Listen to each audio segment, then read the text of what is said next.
Hello everybody, welcome back to another video. Today I'm going to be talking about the first known Siamese twins. Now first of all, what exactly is a Siamese twin? The proper definition is that they are conjoined twins, sometimes properly referred to as Siamese twins, are identical twins joined in utero. A very rare phenomenon which is the occurrence that is estimated to range from 1 in 49,000 birds to 1 in 189,000 birds, with a somewhat higher incidence in Southwest Asia and Africa. The reason why it's got its name Siamese twin is because it's actually based on Chang and Eng Bunker. So they were born in 1811 in Siam, which is modern day Thailand. The mother reportedly said their birth was no more difficult than that of other siblings. Their exact date of birth and details of their early lives are quite unclear. The earliest reports of the twins assigns the birth month of May 1811, and their birth village is called Mekhlong, which is today's Samut Songkram. A statue in the town commemorates the twins' birthplace. Their father, the Ai, was a fisherman of Chinese descent. He died when the twins were young, possibly in a smallpox epidemic that ran through the area in 1819. Their mother, Nok, raised ducks with their children's help. Their mother's ethnic origin is unclear. Varying accounts suggest that she was Siamese, Chinese, and part Siamese, or part Chinese and part Malay. Chang and Eng were raised with Theravada Buddhism. Despite being joined at the sternum, they were lively youths, running and playing with the other children. Their mother raised them like her special children, in a matter of fact way, without special attention on their being conjoined. The discovery of the brothers is credited to the Scottish merchant Robert Hunter. Hunter was a trust trade associate of the Siamese government who traveled with considerable freedom. In 1824, Hunter reportedly first met the twins while he was on a fishing boat in the Menam River, or the Chao Phraya River, and the twins were swimming at dusk. He mistook them for a strange animal, but after meeting them, he saw economic opportunity in bringing them to the West. He would later tell a story to the king of Siam, had ordered the brothers' deaths, and had originally forbidden them to transport them out of the country. Regardless of the story's veracity, it took 5 years for Hunter to bring them away. Hunter and American sea captain Abu Coffin departed to the United States with the twins in September of 1829. A contract Hunter and Coffin signed with the brothers stipulated their tour would last for 5 years, though a rumor later circulated that Chang and Eng's mother had sold them into slavery, a charge that greatly upset the twins. Chang and Eng were 17 years old when they traveled to the United States with Hunter, Coffin, a crew of 18 men, and a Siamese translator. They arrived in Boston on August 16, 1829, and the next day the Boston Patriot confirmed Coffin and Hunter's ambitions.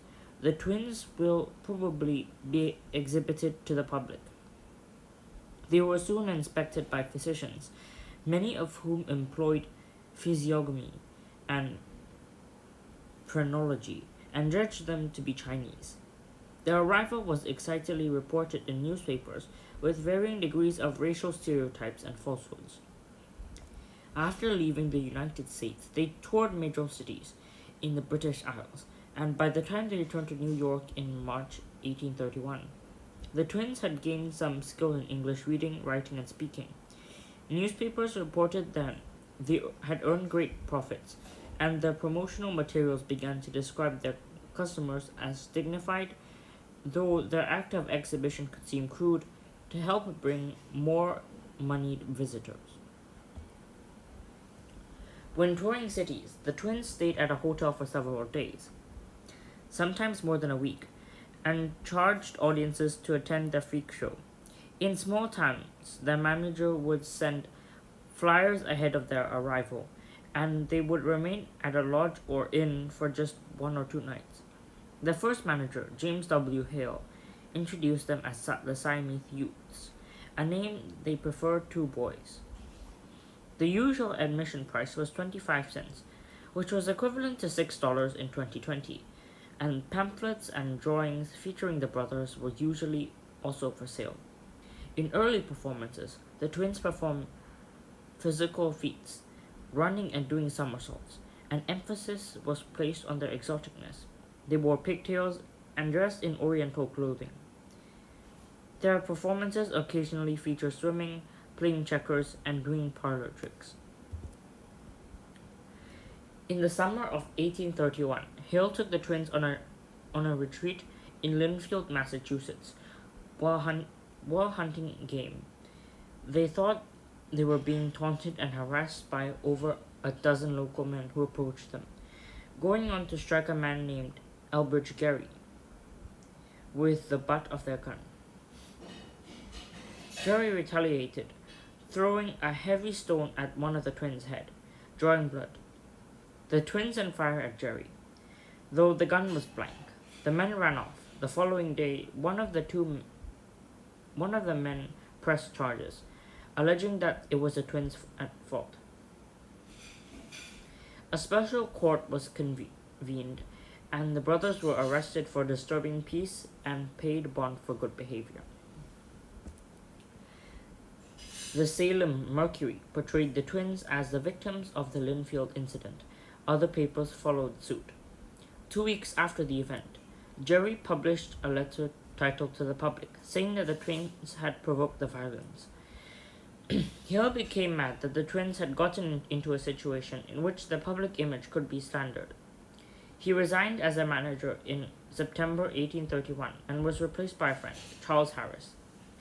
Hale counseled Harris, for example, he could avoid paying a Virginia exhibition tax through careful marketing. He was to call the twins' tour a business, not a show. In the public eye, Abel Coffin, the man who first brought them to the United States, continued to serve as a father figure to the twins. The twins were soon involved in another conflict. During a performance in Alabama, a sergeant in attendance asked to conduct a close examination of the ligature connecting the twins. They refused, having not permitted close inspections for more than 2 years. Rising in anger, the doctor said, "You are all a set of impostors and pickpockets," and disorder erupted as guests threw objects across the room. The twins fled later, because they were probably the first ones to disturb the peace, paid a good behavior bond as ordered by a magistrate. Relations between the twins and Coffin strained, beginning in January 1831, when Abel's wife, Susan Coffin, upset the twins by refusing their requests. Chang and Eng then started asking Harris to send letters pleading their cases. In one instance, Mrs. Coffin refused the twins an additional $3 per week to feed their horse. A refusal the twins compared to clipping a bird's wings and saying, "Now you may fly if you wish." Harris first maintained a distinction between his and the twins' point of view, but eventually wrote using their voice and had them sign their names, Chang Eng. Abel Coffin left for Asia in late 1831 and planned to return to America by January 1832. After January passed, the twins' relations with Mrs. Coffin broke down completely, the twins regularly asking when Abel Coffin would return. They hoped to be free from commitment to the Coffins on their 21st birthday in May 1832, as Abel had once promised. They were also worried that he should never return. They would remain in permanent limbo between contract and freedom. They began also to think that Mrs. Coffin was deceitful and greedy, as they learned of the Coffin's management practices. For instance, Mrs. Coffin had encouraged them to perform when they were sick.